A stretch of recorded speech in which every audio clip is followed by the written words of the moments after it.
découvre une église clandestine implantée, c'est la stupéfaction. Un temple de prière encerclé par des chambres de passe. Le pasteur est interpellé, y compris les pratiquants du plus vieux métier au monde, retrouvés dans les chambres. Lieutenant-colonel Gérard Awong et ses hommes découvrent une église clandestine implantée, c'est la stupéfaction. Un temple de prière encerclé par des chambres de passe. Le pasteur est interpellé, y compris les pratiquants du plus vieux métier au monde, retrouvés dans les chambres. Lieutenant-colonel, un pasteur des églises dites de réveil met 350 000 francs CFA à la disposition d'un marabout pour solliciter ses services afin de fructifier son argent à l'aide du porte-monnaie magique et pour obtenir les puissances nécessaires. Question d'inoptiser ses fidèles et mieux les escroquer. L'affaire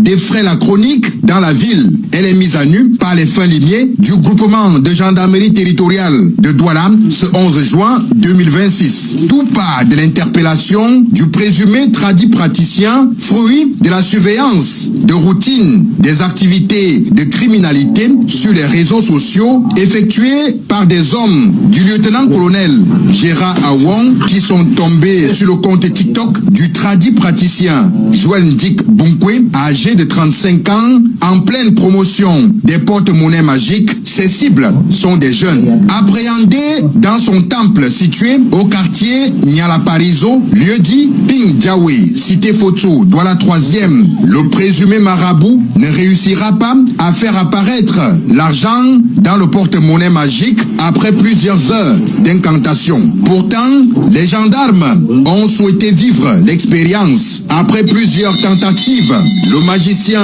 va signifier aux forces de sécurité que ses ancêtres n'ont pas accepté les objets sacrifiés tels que la peau du village et la poudre Mamiwata. Pendant la perquisition, l'une de ses victimes tente de le joindre au téléphone. En ligne, un pasteur des églises dites de réveil, prophète Nelson Mega Ier du Centre chrétien international du ministère de la foi, souhaite être remboursé par le tradit praticien car le porte-monnaie acquis auprès de ce dernier ne produit pas les fruits escomptés, soit 300 000 francs CFA jour, compromis par le marabout. Le pasteur est interpellé, mais difficile de comprendre qu'un homme de Dieu qui fait marcher les paralytiques, qui accomplit les miracles dans la vie de ses fidèles, sollicite un marabout pour résoudre ses propres problèmes.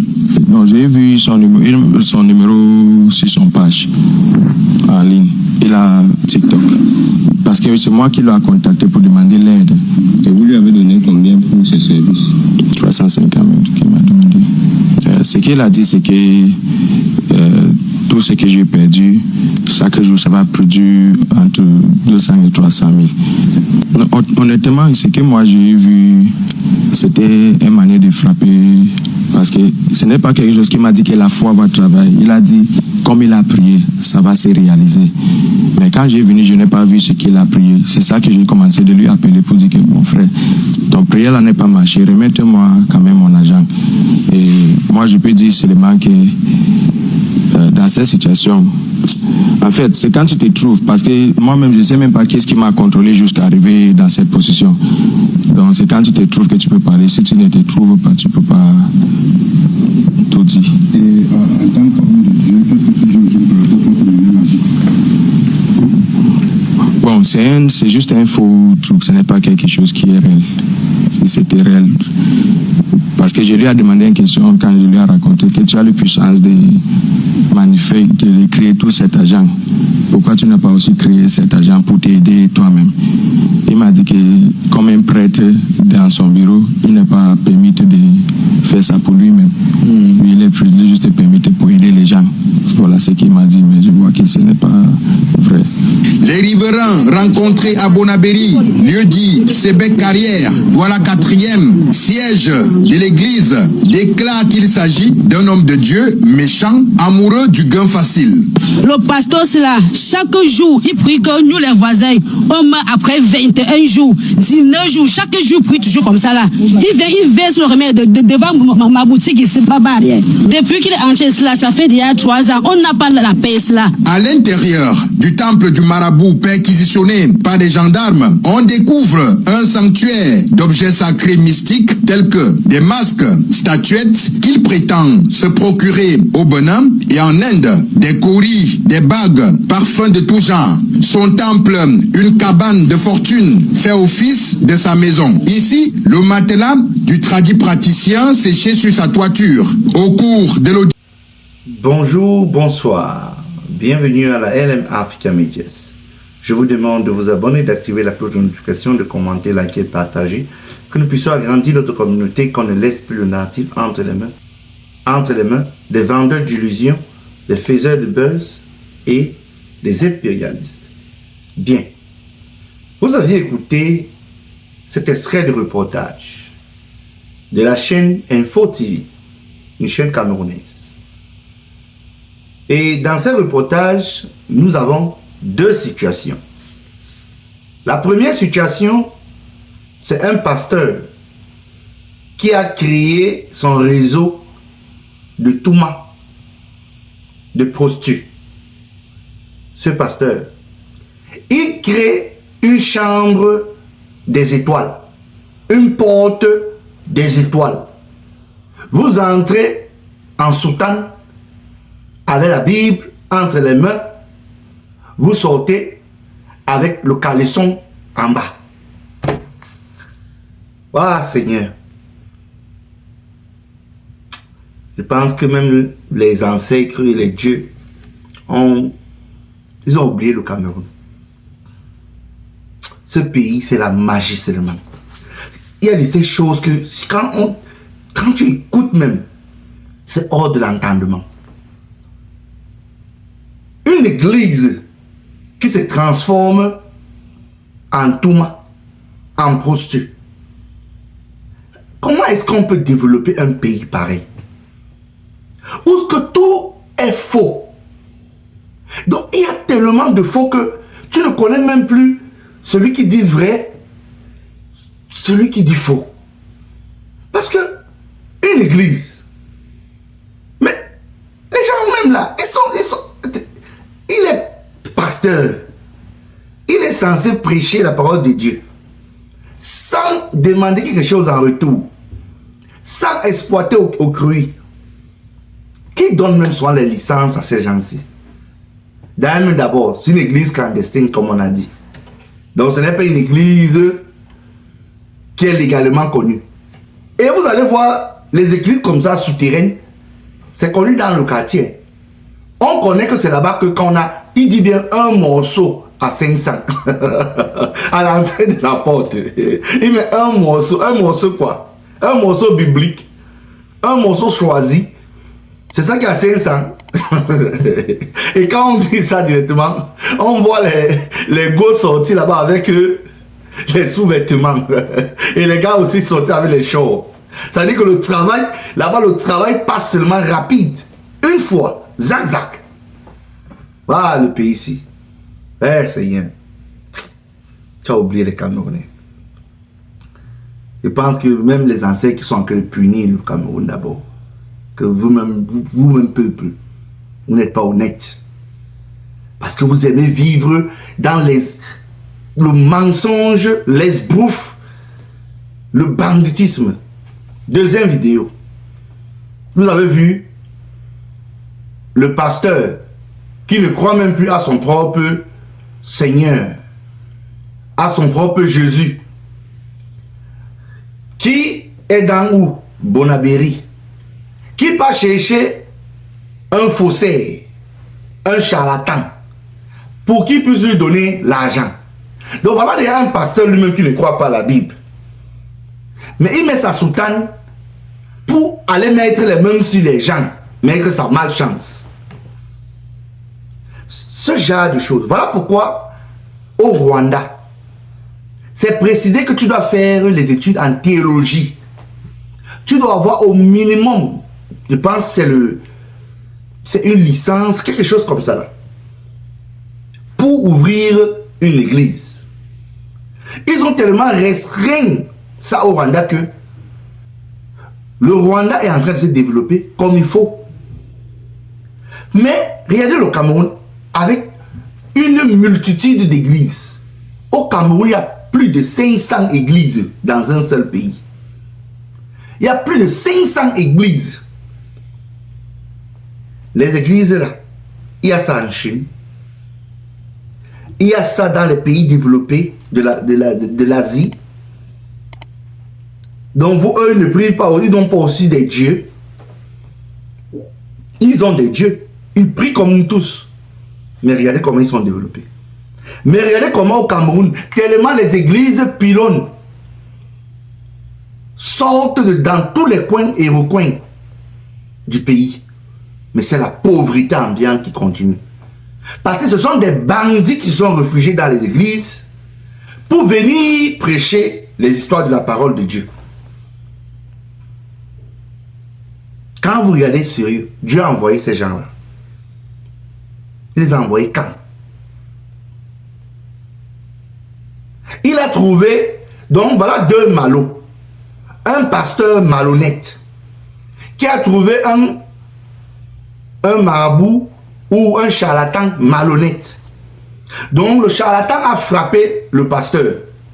Le pasteur est fâché. Le pasteur appelle le jour que on attrape le soi-disant marabout, la main dans le sac. Alors qu'il y a les vrais hommes spirituels au Cameroun, il y en a beaucoup. Des traditionalistes au Cameroun qui font le travail dans le sens spirituel des ancêtres. Mais on a de ces individus pareils qui viennent mettre la honte dans un métier noble. Parce que même dans le domaine traditionnel, c'est de la spiritualité, des traditions. C'est un métier. C'est une profession, pour bien dire, qui est aussi encadrée dans le registre traditionnel. Mais vous aviez ce genre d'individu. Tantôt il est parti en Inde, comme ils sont très forts là. Soit ils sont en Inde, soit ils sont au Bénin, pour aller ramasser leurs histoires et venir faire du charlatanisme sur la pauvre population. Et vous allez voir des individus comme ça là. Ceux qui sont même partis secréter sur ce genre d'individus. Que ce soit le pasteur, le faux pasteur, ou le faux charlatan. Vous allez vous retrouver que ces gens ont plus même de problèmes qu'avant qu'ils ne rencontrent ces individus-ci. Parce que ces individus font déjà du faux. Ils ont pris leur malchance, ils ont posé ça sur les gens.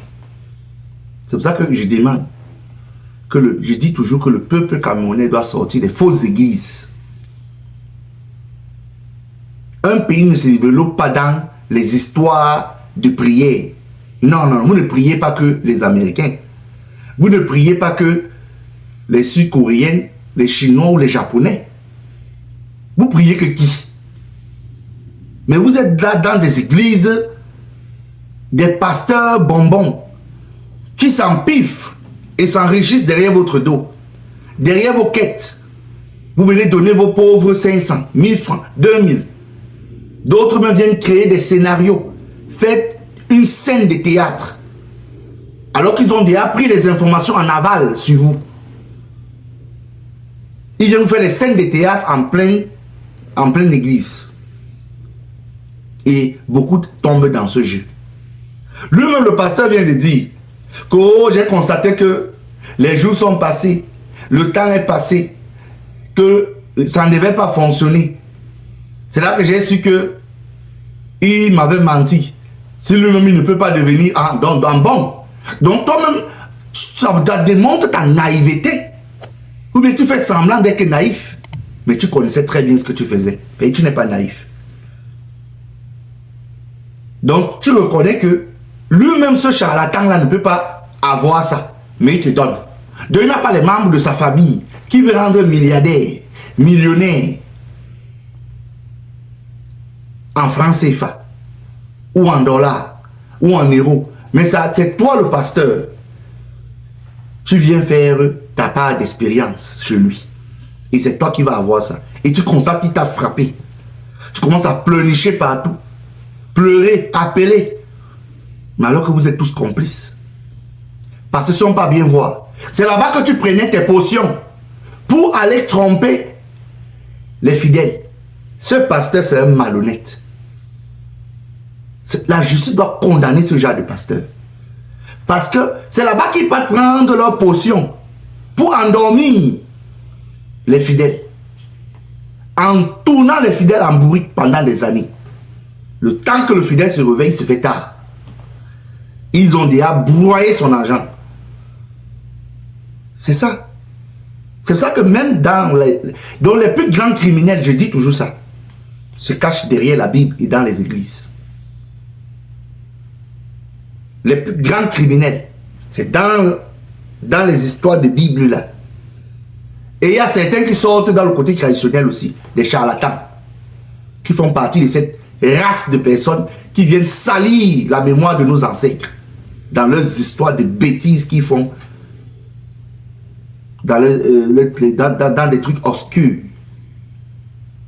pour embrouiller la jeunesse africaine dans des rêves au lieu de leur dire, demander à la jeunesse de travailler, de se battre.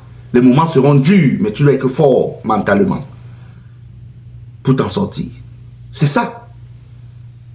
Donc, vraiment, que la justice camerounaise fasse son travail, que ces pasteurs qui ont été arrêtés doivent être mis à la disposition de la justice camerounaise. Et d'autres qui sont encore dans l'ombre, qui pensent être cachés, que le moment venu, que la justice camerounaise puisse mettre monsieur et aussi Marie Conseil, que c'est une justice qui est corrompue, qui sont capables d'arrêter de ces pasteurs. Et comme ces pasteurs, certains d'entre eux ont les longs bras, seront encore libérés. Et vous verrez la même église ouverte et en train de distribuer le mensonge et du faux.